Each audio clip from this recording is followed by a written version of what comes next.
You're listening to The World at 8 with Lynn Mozart.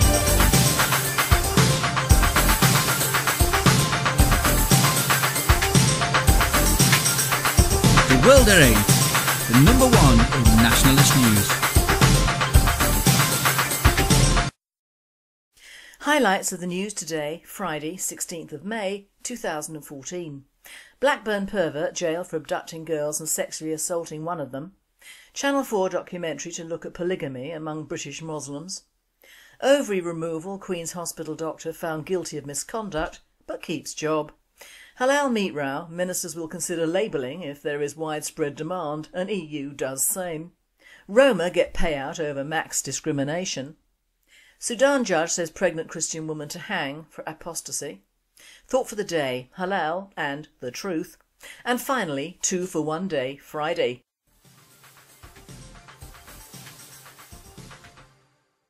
UK News.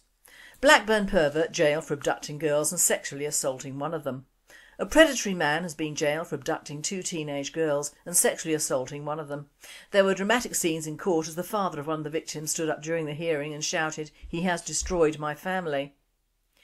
A judge heard how Zayed Mohammed, aged 44, planned to force himself on the 14-year-old after he and Imran Khan spotted the 2 youngsters walking late at night in Blackburn.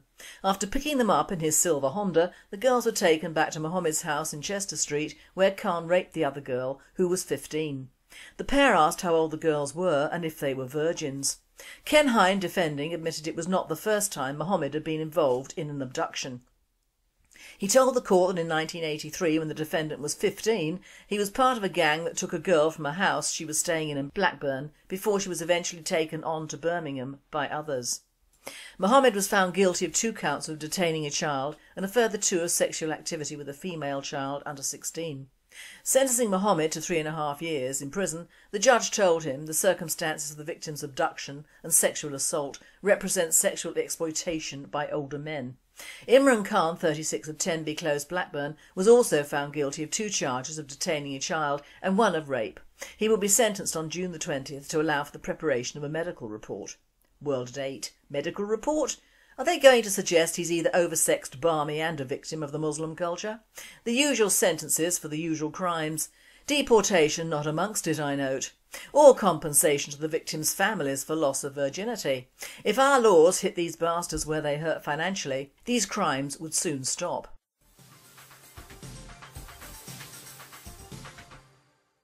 Channel 4 documentary to look at polygamy among British Muslims. The Men with Many Wives hits our screens later this summer as it examines those wanting more than one husband or wife. Channel 4 is set to air a documentary looking at polygamous marriages among British Muslims. The Men with Many Wives will give an insight into why 20,000 of these marriages exist despite it being illegal in the UK. It's said the programme will delve into difficult issues surrounding love and balancing Muslim values within British society. World at 8. They are not British, they are Muslims, and we are already paying for their many wives, both in benefits and health and education of their many offspring. What more do they want? Acceptance?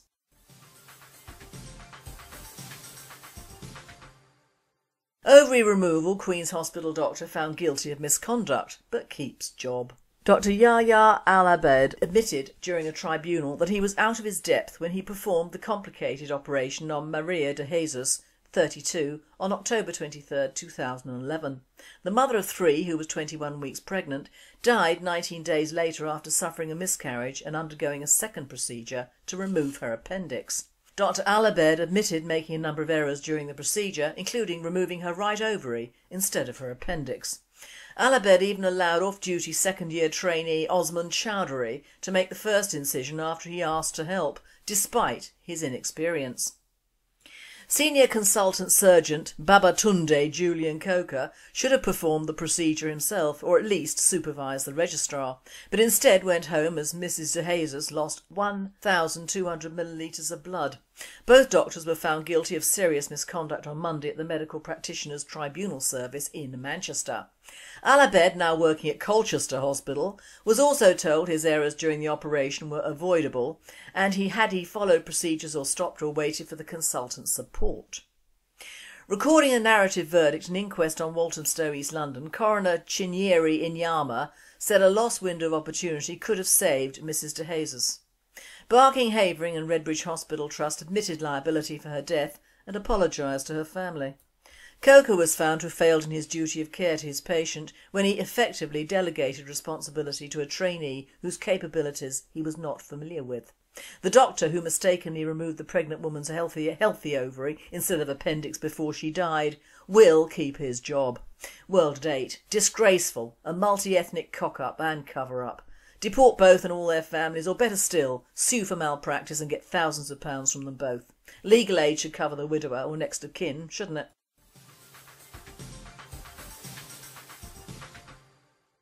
UK. Halal meat row. Ministers will consider labelling if there is a widespread demand, and EU does same. Ministers say they will consider compulsory labelling for halal meat if there is widespread demand and it is done across Europe. Compulsory labelling of halal meat could be supported by the government if it is enforced by the European Union, a minister has said. Jenny Willott, a Liberal Democrat minister, said the government will consider introducing a ban if a European study finds there is a widespread demand from customers. World at 8. Labelling. What good does that do? Stop it all forthwith and risk annoying the Muslim community, I say. About time they were annoyed thoroughly, isn't it?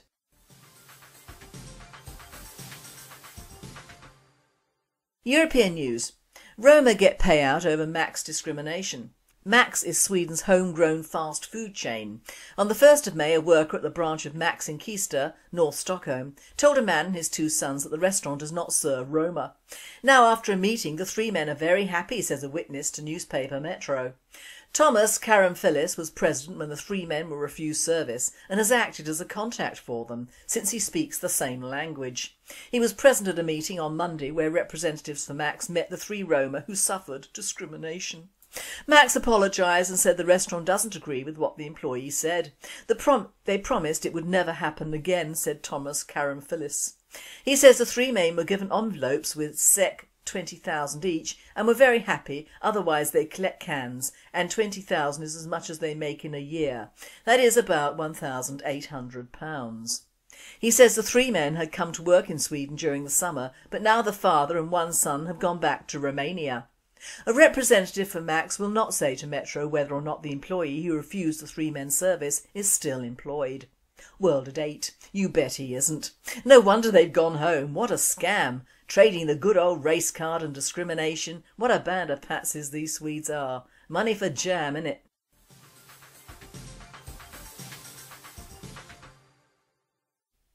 World news. Sudan judge says pregnant Christian woman to hang for apostasy. A Sudanese judge yesterday sentenced a Christian woman to hang for apostasy, a ruling which Britain denounced as barbaric. Born to a Muslim father, the woman was convicted under the Islamic Sharia law that has been in force in Sudan since 1983 and outlaws conversions on pain of death. Maryam Yahya Ibrahim Ishtag, 27, is married to a Christian and 8 months pregnant, human rights activists say. We gave you 3 days to recant, but you insist on not returning to Islam. I sentence you to be hanged, Judge Abbas Mohammed al-Khalifa told the woman, addressing her by her father's Muslim name, Adraf al-Hadi Mohammed Abdullah.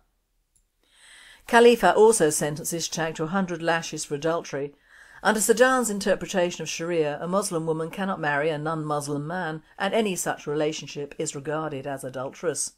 Britain's Minister for Africa, Mark Simmons, said he was truly appalled at the death penalty decision. Earlier in the hearing, an Islamic religious leader spoke with her in the cage dock for about 30 minutes, trying to convince her to change her mind. But she calmly told the judge, I'm a Christian and I never committed apostasy. Sudan has an Islamist government, but, other than floggings, extreme Sharia law punishments have been rare. World at 8. Well, now even the most liberal amongst us can see where the future is going. Where is the love and multi-religious acceptance of Islam? Just where it has always been and will be. Nowhere in the Quran, matey.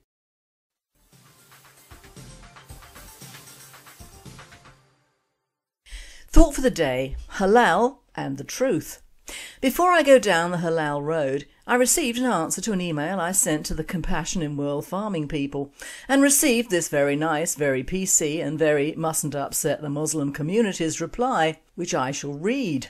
Quote, Hi Lynn. Thank you for your email regarding non-stun slaughter. I hope today I can provide you with some more information on the subject. Compassion in World Farming campaigns to improve the welfare of all farm animals, and we believe that humane slaughter is a key part of delivering a better life to a farm animal. Humane slaughter means death without suffering. This is possible if 1. The slaughter method kills the animal instantly, e.g. with some electric stun kill methods. 2. The animal is rendered instantly insensible to pain before slaughter by being stunned and remains entirely unconscious until death. 3. The slaughter method is non-aversive and does not cause pain or distress, e.g. with some inert gas killing methods. Compassion in World Farming believes the only slaughter methods that entirely meet one of the above sets of criteria should be permitted. EU law allows animals to be slaughtered without being stunned for the food of religious groups such as Muslims and Jews. We believe the welfare of the animals should come first and the animals should be stunned. Several Muslim groups accept pre-slaughter stunning as long as the stun does not kill the animal before its throat is cut. The majority of halal slaughter in the UK is done with stunning and is therefore absolutely legal for sale to anyone. Figures from the Food Standards Agency show that actually 88% of British halal meat has been pre-stunned before slaughter. This is allowed as electrical stunning of the animal does not cause injury. Kosher slaughter in the UK is a little different and only 10% of cattle is post-cut stunned during slaughter. Currently there is no requirement to label unstunned or halal or kosher meat, and here at Compassion we strongly believe that meat from unstunned animals should be labelled as such. Scientific reports have also found that there is no difference in the rate of bleeding out between a stunned and non-stunned animal at slaughter.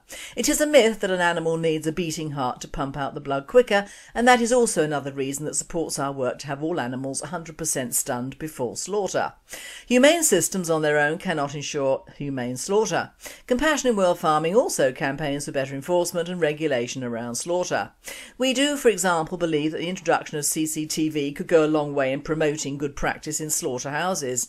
Good luck with that. However, Compassion is not a regulatory organisation. We cannot therefore guarantee any meat supply in the respect of humane slaughter and welfare. However, if you're purchasing your meat from major supermarkets, then the strong likelihood is that it will be from stunned animals, with the exception of independent halal butchers operating within some supermarkets. Because certified meat, including halal meat, in the case of Red Tractor, RSPCA Freedom Food and Soil Association Organic, will have been stunned. Waitrose and Marks & Spencers do not tend to use these labels for their own brand meat. However, both of these supermarkets have assured us that all own brand meat entering their supply chain is from pre-stunned animals. Our food business team here at Compassion works closely with major retailers in the UK and overseas to encourage them to improve the welfare standards of animals entering their supply chain, including welfare at slaughter. Following this engagement, a number of supermarkets have now committed to using CCTV in their slaughterhouses, which we see as a significant step in helping to improve the welfare of animals at slaughter. Compassion has also been working with leading animal welfare academics in the Islamic community regarding the slaughter of animals for halal meat. Compassion in World Farming organised a meeting with the Islamic Foundation in July 2007, oh dear, some time ago, bringing together leading animal welfare academics, or they must be a lot. Real progress was made at this event. A further meeting with the Islamic Foundation was held in 2008. Dr. Abdul Rahman, a Muslim and leading animal welfarist from India, in favour of pre-slaughter stunning, was in attendance. 20 years ago, Compassion in World Farming published Animals in Islam, which was written by a learned Muslim, Dr. Masri, who recommended the stunning of animals before slaughter. So I would gather that there's nothing since.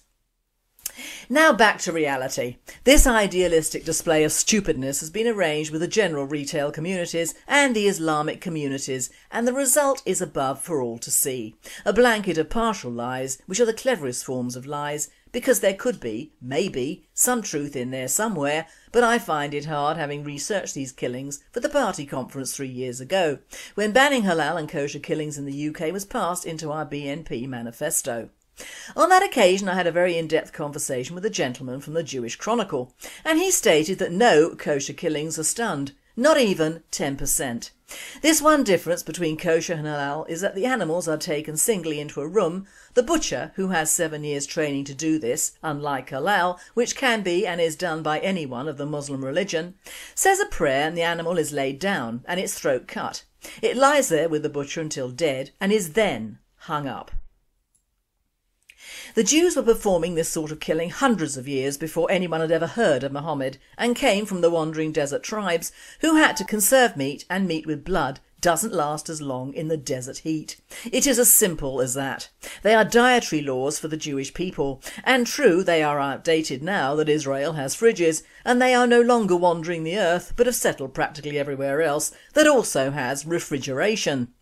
This is why pork is forbidden. It is the nearest thing to human flesh and corrupts just as fast, similar to shellfish and certain other meats. But all this halal business is revolving around the fact that we have millions of Muslims in this country and indeed Europe, and although the rumblings are fast growing about the dissatisfaction amongst the white Christians and others about the very nasty procedures our animals are having to undergo to satisfy a different creed and culture, you can see it is all being handled in much the same way as the Muslim sexual grooming scandals. That is not really covered, and when it is, it's covered in pink fluffy mistruths to allay and confuse the majority of the sheeples. There are several blatant paragraphs in that reply which need to be sorted. Firstly, all halal killings are unstunned, or else it would not fulfil the right of halal under Islamic law. Secondly, the animals are hung before having their throats cut. Thirdly, these killings are carried out en masse in any room at any time and place. Fourthly, it is a medical fact that blood flows quicker when the heart is still beating. You don't have to be a medical student or a qualified butcher to know that the more frightened and in pain the animal is, the quicker the blood flow. And 5, I distrust anything that smacks of liaison between retailers, Muslims and compassion in farming. It is all too beautiful and too nice to be real, and if you really believe all that meat sold in M&S and Waitrose is from stunned meat, then bully for you, excuse the phrase.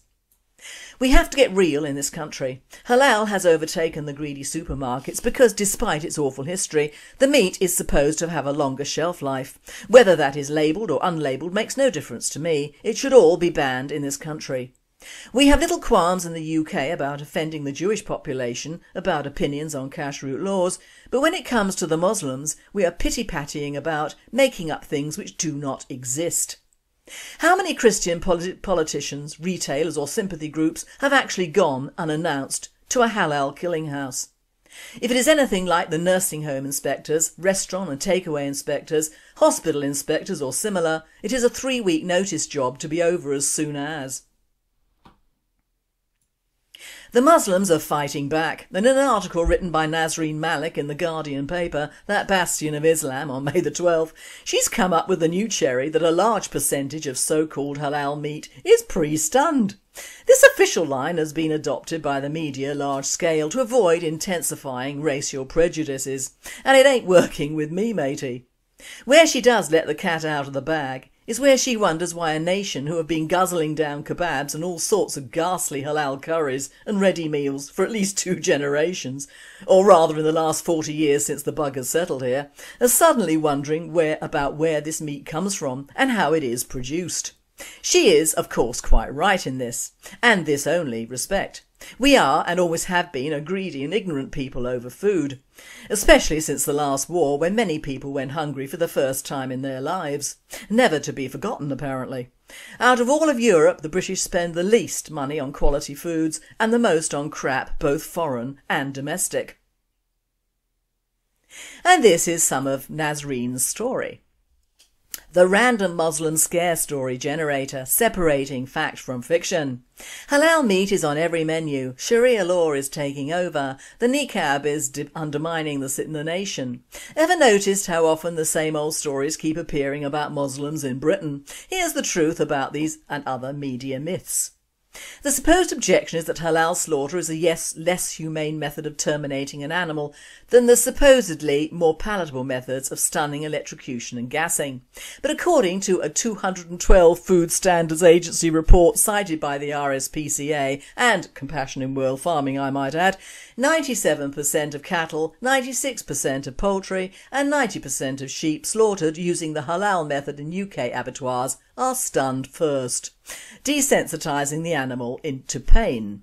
If the objection were really about the distress of slaughter, it would therefore apply to only a tiny proportion of halal meat. The most recycled of stories, the halal debate, began in earnest in 2003 with a Farm Animal Welfare Council report that recommended stunning for halal and kosher slaughter. Since then, every time the issue of religiously compliant slaughter has been resurrected, the kosher element has been less and less prominent, rendering it less an animal rights issue and more an irrational rejection of halal slaughter as something tainted with something intangibly Muslim. In a nation that has been enjoying halal meat for years in curries, kebabs and shawarmas, what the hell's that? The halal debate has distorted and hijacked the welfare dimensions in order to channel nasty resentment that a minority you don't like is being accommodated. Well, she's true there. She's right there. However, on the BBC, a Muslim came out with the truth. If it is stunned pre-cut, it isn't halal. Let's be clear, this whole debate has been adopted by the huge retailers so that their profits don't suffer, and started with the labelling of possible halal meat in their stores. The actual methodology of halal slaughter has been repeatedly ditched, as we in the British National Party have brought this to the public's attention some years ago. So this is the new news on halal. Most of it is stunned and must be labelled, and this, they think, will satisfy a grumbling few and secure retail figures for the future. And the sad thing about it is that it most probably will. And that is a win-win for Islam, Judaism, food retailers, cheap foreign-run restaurants and takeaways in the UK. But it ain't a winner for the animals or the few people that actually care what they eat. The media once again have intimated that this subject has been hijacked by anti-Muslim and anti-Jewish brigades, when in fact it has not. Our Jews have been with us for many, many years, and no one has brought up the subject of kosher killing solely. The reason for this is that the Jews do not spread their culture throughout the country. Our children do not have to eat kosher killed meat in schools. Our armed forces do not either. Vast new tendrils of takeaway outlets do not have kosher. Kosher has not been the subject of infiltration into the food supply chain of the UK or indeed Europe. Jewish people keep to themselves. They do not convert, neither do they press their food preferences on entire populations, unwanted and unasked for. However, Islam does just that, and more, and feels no pain in doing so. It is the will of Allah that all of the UK shall eat cruelly obtained meat and also feel no pain. All the debates, agreements, reports, investigations and committees supposedly liaising with each other is just so much flammery to misguide and mislead the basic fact. Halal killing especially is foreign to us and alien to our culture and our religion. It must be banned. Muslims can import halal meat if they want. Look to New Zealand, which has all of its lamb killed this way because it's off the beaten track for European trade thanks to the EU and has to make money from the Far East and Arabs. We, however, don't. The final word in hypocrisy comes from Compassion in World Farming, looking to its following. Philip Lymbery, Chief Executive of Compassion in World Farming, said the UK should ban the slaughter of animals which have not been stunned. But he added, "I absolutely think labelling is a great way to go as an interim step. Bollocks, absolute bollocks and flim flam. Tell this to the poor unstunned hung up throat cut chicken flapping his life away in a line of his brethren. Halal is unstunned live bleeding meat, and that is the true fact of it. Discard the lies, the excuses, the so-called racial and religious divide and get real. Halal must be banned in the UK and banned now. It is an ancient and outdated law and should not be permitted in a civilised society."